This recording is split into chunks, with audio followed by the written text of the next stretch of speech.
Jangan meremehkan doa seseorang meskipun kita anggap doa ini sepele.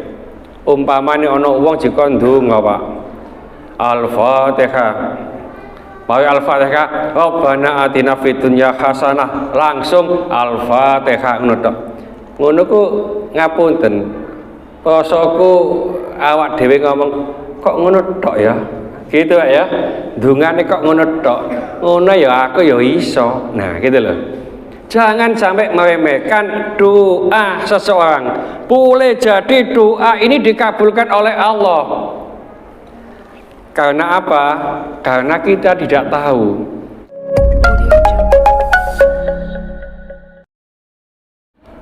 Assalamualaikum warahmatullahi wabarakatuh.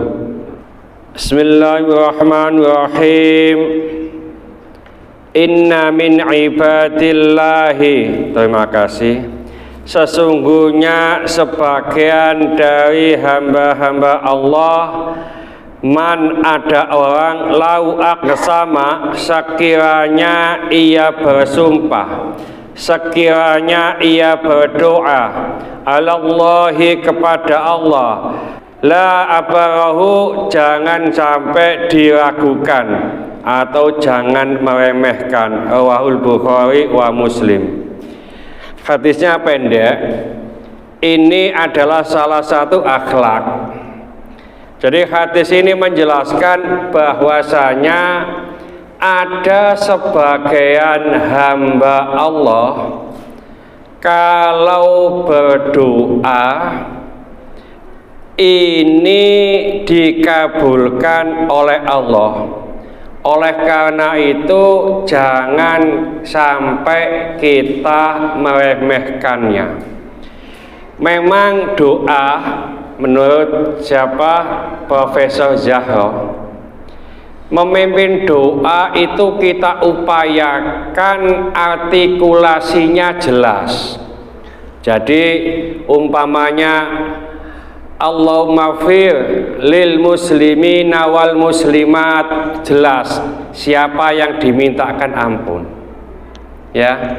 Nah, lalu kalau bisa itu tahu maksud yang kita baca. Ya muqallibal qulub, tsabbit qulubana ala dinika wa ta'atika. Ya, umpamanya. Nah, kalau kita itu tahu maksudnya, maka jauh lebih bagus. Cuma begini, ini mungkin ada santrinya. Al-Mafurullah Al-Mahum Yai Asrori, ya saya dulu ngaji di sana juga. Beliau pernah mengatakan begini, atau pernah ditanya, doa itu yang baik, tahu artinya, tahu maksudnya, tapi hatinya tidak hadir, atau enggak tahu maksudnya tapi hatinya itu hadir kepada Allah. Mana yang baik? Menurut beliau, ngerti gak ngerti maksudnya, yang penting hati ini hadir kepada Allah.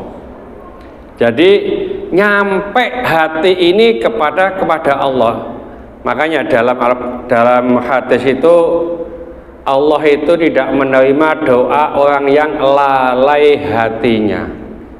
Jadi umpamanya dongane nggak ngerti umpamanya, atau kita doa terus yang di belakang ini ngamini, sama Pak. Kita berdoa yang mimpin, yang ngamini sama derajatnya. Ya. Nah, sing ngamini ini ya Allah, kabulkan ya Allah, amin ya Allah, amin ya Allah. Tembus hatinya, itu yang terbaik. Masih yo gak ngerti maksudnya.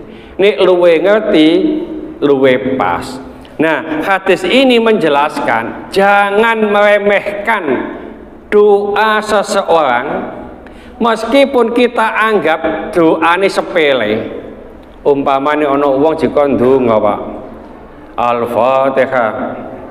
Bawa Al-Fatihah, Rabbana atina fid dunya hasanah, langsung Al-Fatihah ngono tok.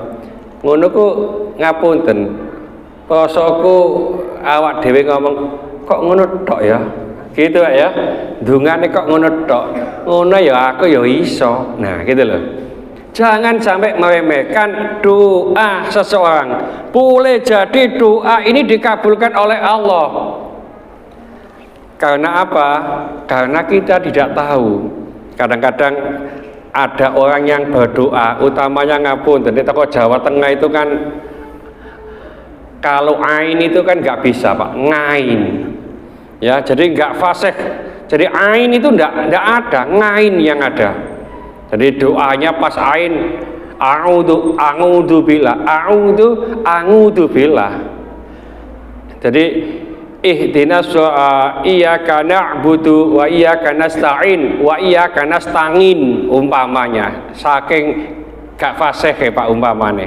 Ya, dungone kaya ngono umpamane. Jangan sampai diremehkan. Boleh jadi orang itu adalah doanya sangat mustajab.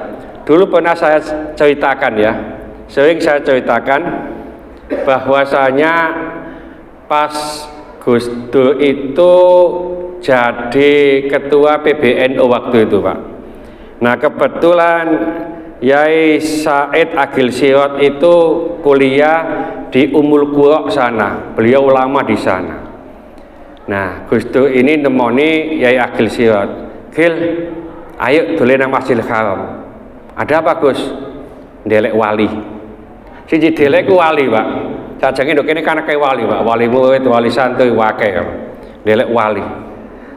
Masa ono Gus? Masa ada Gus? Ono, ayo ndelek. Ya. Lalu Yai Agil Sirot menunjukkan itu loh Gus, mungkin wali Gus. Loh kenapa kamu mengatakan itu? Biasanya di Masjidil Haram atau Masjid Nabawi itu kalau setelah sholat itu ada yang halakoh gitu. Jadi ada seorang syekh, ada seorang ustadz, terus dikelilingi oleh karena ini ceramah. Itu Gus. Karena itu banyak peminatnya, banyak yang bilang, wah enggak itu. Terus banyak keliling-keliling. Akhirnya Gus Dur duduk aja. Ya. Kata Yai Agil Sirot, Gus Dur kesel bae. Ya. Setelah itu ya apa yang ditunggu? Nunggu orang yang sholat, yang orang sholat satu ditungguin aja. Nah setelah sholat Gus Dur itu minta doa Pak. Ya, ya Syekh, ya minta doa Melayu Pak. Gampangane ngene, aku wis sliden kono sing ngerti wae. Gitu loh. Jadi tidak semua orang tahu. Jadi yang tahu wali itu wali, Pak. Jadi yang tahu wali adalah wali. Jadi kita nggak tahu. Salah satu di antara kita ini wali juga nggak tahu. Makanya ojo ngeremehno. Contoh, alah Pak PB ya. Apa Pak PB? Belum tentu. Ya gak wali nanti itu. Wali murid ya. Ya jadi jangan sampai meremehkan, apalagi kalau kita berkumpul dengan orang banyak, pakaiannya ya kupluke mencong atau abang wis gak ireng plus ya jarum wis ngepil, bajune gak tahu diumbah. Nah kita remehkan ya. Jadi ini kadang-kadang doanya dikabulkan oleh Allah. Jadi jangan sampai meremehkan doa seseorang atau sumpah seseorang. Kadang-kadang orang bersumpah ya, orang ini enggak kita nyata ternyata diijabahi Allah. Terima kasih ya.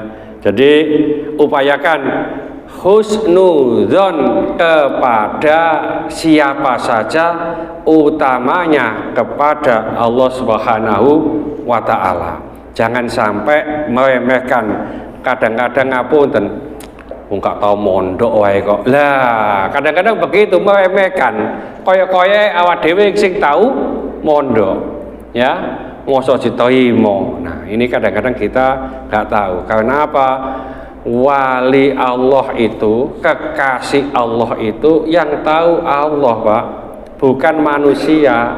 Ono wong ngapunten, dulu pernah saya sampaikan ya, ono kiai dadakan ya, kalau digesek itu, kalau khol gesek jamaah al-khidmat ya, al-hikmah Kiai Asro itu ya, itu kan nutup seluruh jalan yang ada di Jalan Veteran.